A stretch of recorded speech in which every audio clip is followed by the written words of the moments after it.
Assalamualaikum, kami dari kelompok 5 akan menjelaskan tentang uji hubungan atau analisis korelasi. Terdiri dari Maida Faradila, Zetiara Nurul Sabila, putrinya Faiza, Ida Fauziah, dan Dinda Yunisa. Uji hubungan. Uji hubungan atau analisis korelasi. Pada analisis korelasi yang perlu kita ketahui diantaranya yaitu terjadi hubungan dua arah antara variabel 1 dan variabel 2. Yaitu variabel 1 mempengaruhi variabel 2, begitupun sebaliknya variabel 2 dapat mempengaruhi variabel 1 atau terjadinya hubungan timbal balik.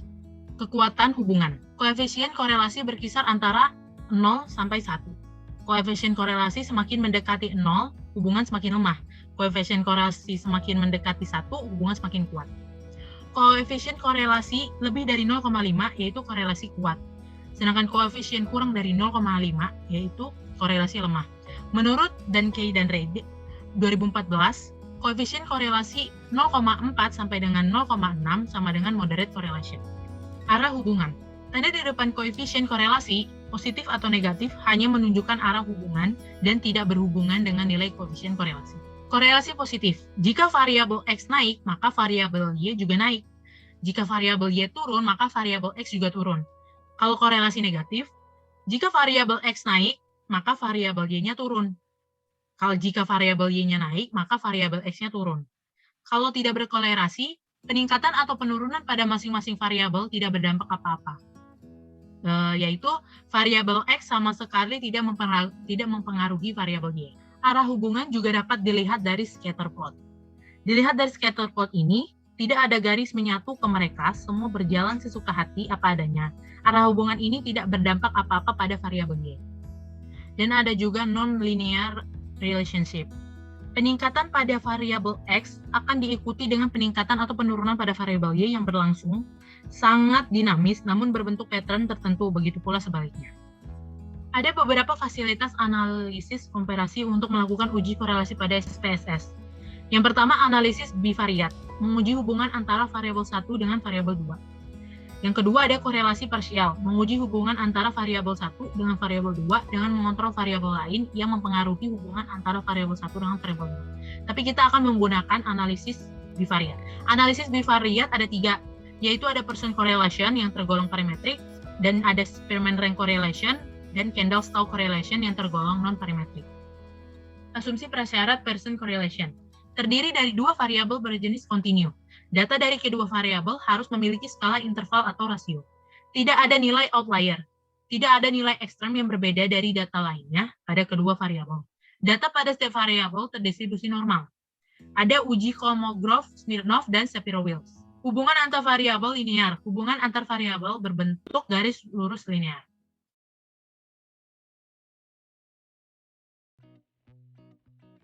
Praktik time. Prepare your data.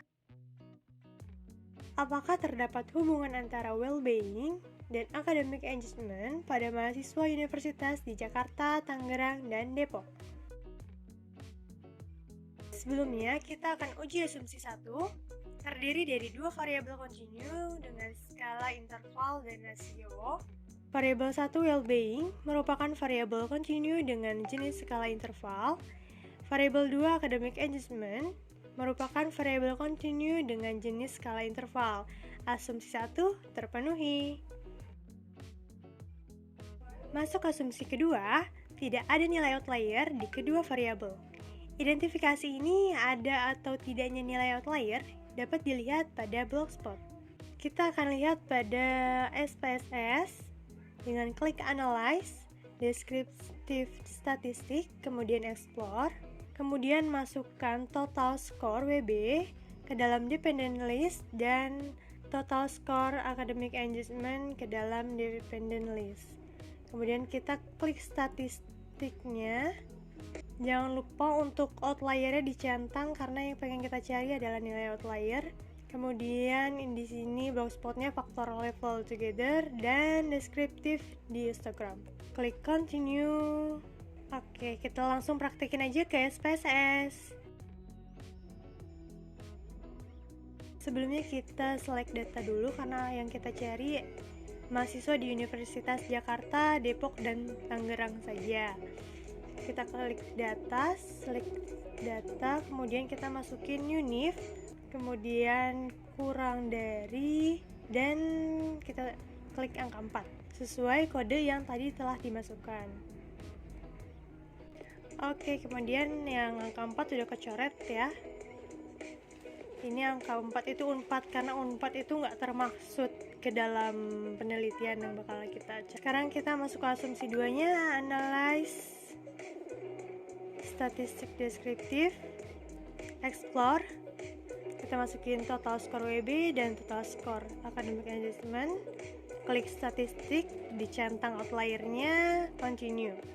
Oke, ini outputnya bisa kita lihat ya. Total score WB nggak ada nilai outlier, dan total score AE nggak ada juga nilai outlier. Berarti asumsi 2 terpenuhi.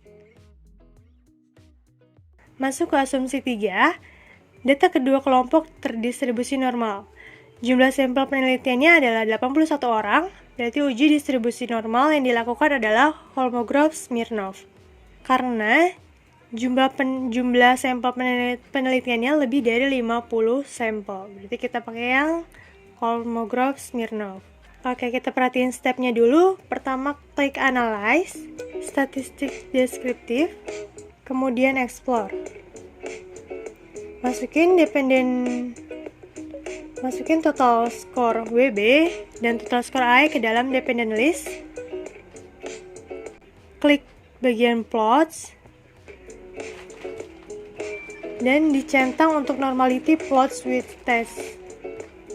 Kita langsung aja praktekin ke SPSS.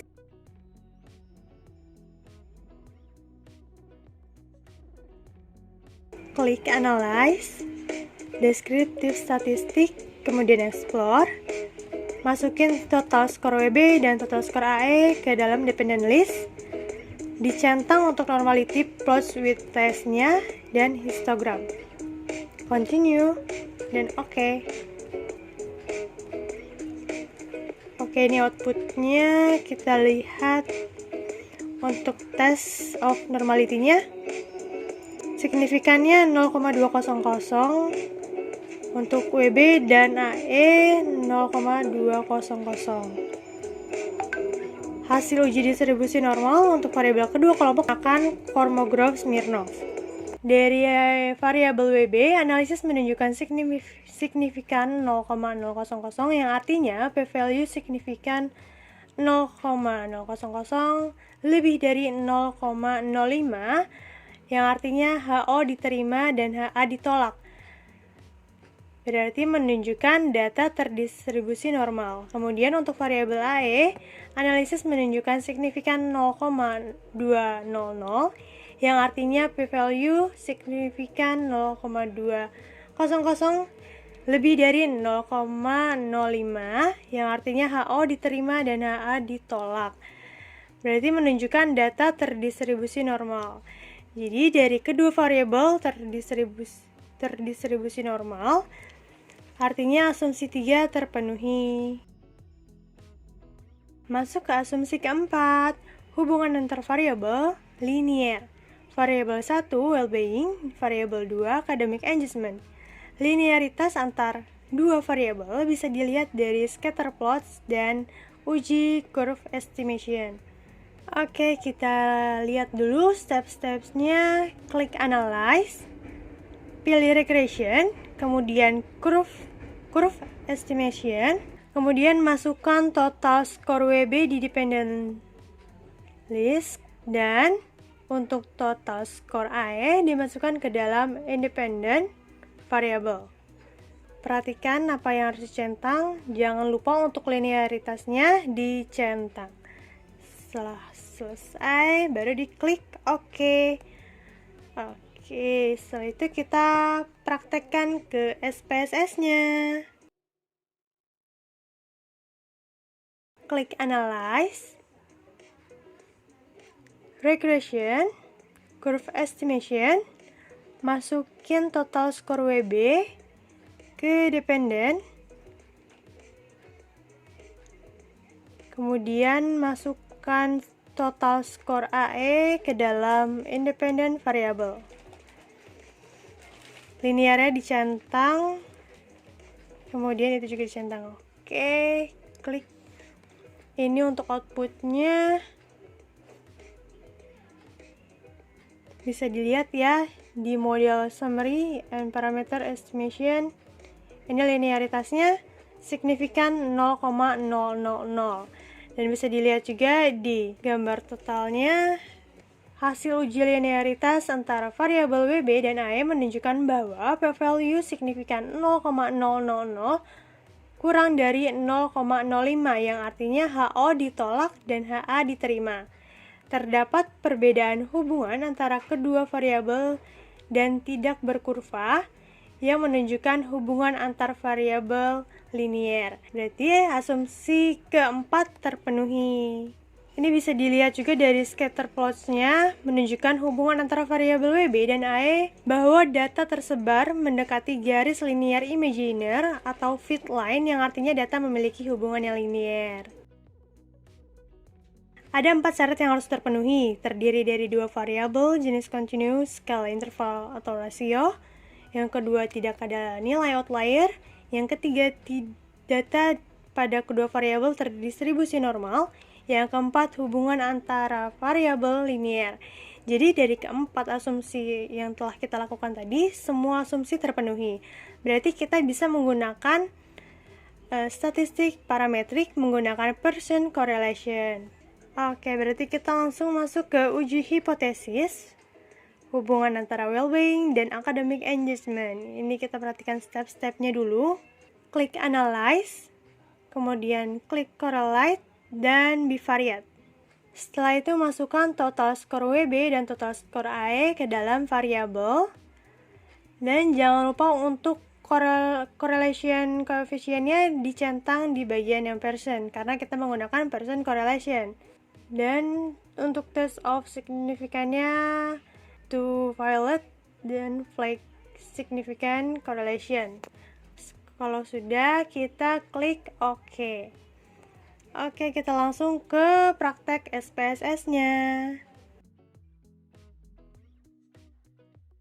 Klik analyze, klik correlate,